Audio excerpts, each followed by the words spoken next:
Anyway, but I also believe that that we can make Nigeria. Okay, one professor that I interviewed a couple of days ago, actually is a professor from Ibadan University. The second that I'm interviewing him is a professor on development.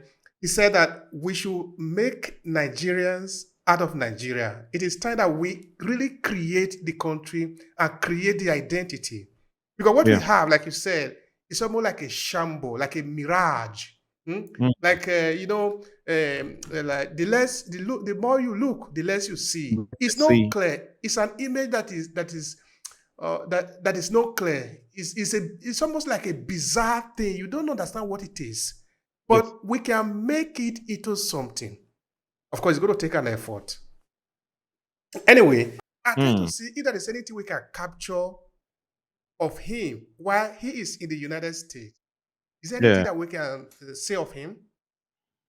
Well, not so much.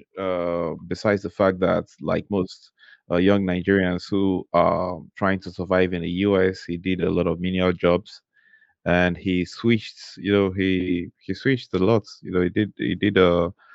He went to a lot of schools. I don't know why he did that. Maybe he was trying to get the best out of. He was trying to get the best out of the programs he did. Because then there are records. He went to the Lincoln University. He went to the University of Pennsylvania. Uh, then at some point, he also went to Columbia University.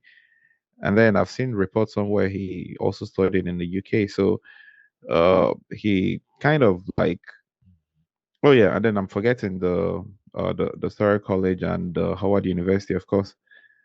So I can just say he really loved to study, right? And maybe he just wanted to get the best of his school time, but he was mostly very silent at the time, because I can imagine a young Zeke living in the US, a clear contrast from what he was used to in Nigeria. And then, of course, the United States in the 1920s also is not the US that we know right now, because then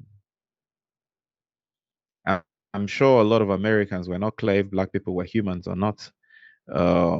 I'm sure in many parts of the US they weren't sure if black people should get an education or not.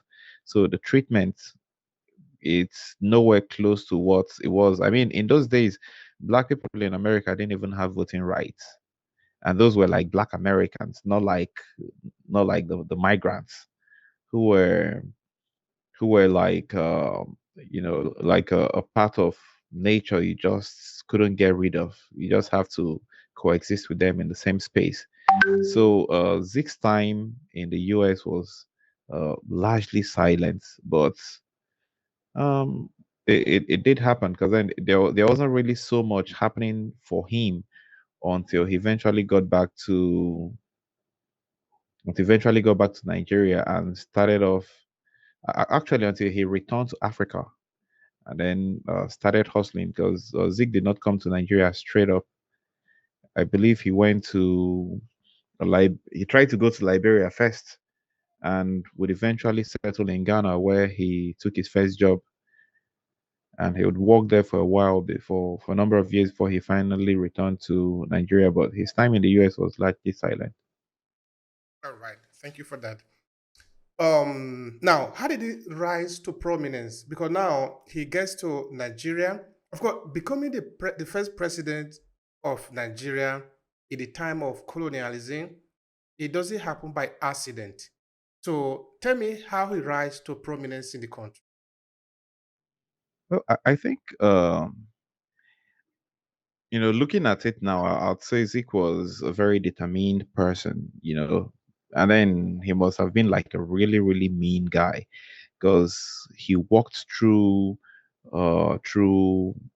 rejection, through adversity, and when uh, when Liberia wouldn't have him, because back in the days, Liberia was like the free place, the free town. Yeah, the capital of Liberia is literally called the free town, because then the African slaves who were fed up with being slaves, of course, after they were freed, decided to return to Liberia. And Liberia is supposed to be like the home of liberation, where Africans can come have a paradise, be free, be happy, be united, and not have white people tell them what they can or cannot do. But eventually, that didn't quite work out well because the Liberians would not have him, and Zeke would eventually take a job in the press in Ghana, and he worked a bit, and then would eventually begin to create his own newspapers. And unlike now, where we have like very effective transportation, and we can move stuff to different parts of the country or different parts of the continent with ease. It wasn't always that easy. So, it had to break up. He had to have like different newspapers in Onitsha, in Warri, in Port Harcourt, in Lagos, in Accra. So the papers were printed and were distributed. And this was at a time when all the news you got in Nigeria came from government owned media, or at least government controlled media. And so the government will tell you what they wanted you to know. They will tell you how they wanted you to feel, how they wanted you to respond to things, what the government wanted you to think they were doing. But then Zeke created his own newspapers where he talked about other stuff that the government wasn't really happy about. So he criticized government policies. He advocated for what he felt would be a better Nigeria. He promoted gender empowerment. He promoted a lot of stuff. He promoted sports because everything good in Nigeria was for white people back in the days, literally. And Zeke was some guy he was a pain. He was a pain in the neck of the white people, and at some point, I'm sure, this is not written, but I believe at some point they must have said to themselves, can we give this guy a piece of the pie so he can shut up? Yeah, yes, because then from writing so much, he would eventually join uh different political movements. I think initially was the Nigerian Youth Movement, and eventually he would join the National Council of Nigeria and the Cameroons, the NCNC. So, but when he joined these movements, they started speaking up for what they truly wanted. Because you see, in those days, the government were just white people, and then there were usually like a few black people. Nigeria had like a parliamentary system of government that mirrored what they had in the UK. So at some point, there were like four elected Nigerians in the parliament at the National Assembly. Those four elected Nigerians, and then the rest of them were white people. So technically, even if these four elected people wanted something, they could never get a vote for whatever they wanted. So it was mostly like appropriation. Like, okay, you know what? Let's acknowledge that you exist. Here's your just sit down and shut up. So Zeke knew that first they had to get in the door, and then they needed more seats in the parliament, and then they can start pushing for independence. And at a time when a lot of Nigerians were too scared to talk about independence, Zeke was already writing about it. And the white people didn't like it, so they kept clamping down. They kept coming for him, but then he kept fighting back. They closed down one newspaper, he starts another one. They closed down one newspaper, he starts another one. And so uh, he just kept doing all that. He fought. This guy was so creative. He used sports, and then he would organize these sporting games because then white people played sports, and then he would organize his own black people sports, and then they would go entertain people, and after entertaining them, he would make a speech and talk to the people who came to watch the games and say, see what the white people are doing to us, but this is what I think we can do for ourselves.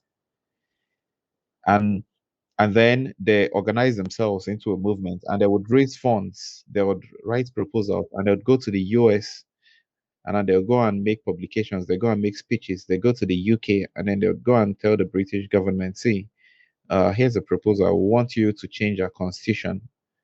We want uh, we want more people in the legislative council.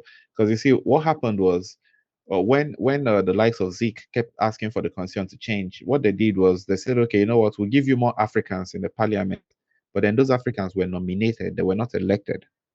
So you still had like 4 persons who were elected, and then you had the rest who were nominated. And then you can't buy the finger that fits you, or you know. Absolutely. Yeah, so It's more like what just recently happened on with INEC, that the mm, Nigerian people are voting. After they are voted, they are getting a different result. But we agree that this is how we are going to do this. At the end of the vote, the result will be sent from the voting center, and yes. nobody's supposed to intercept it on the way.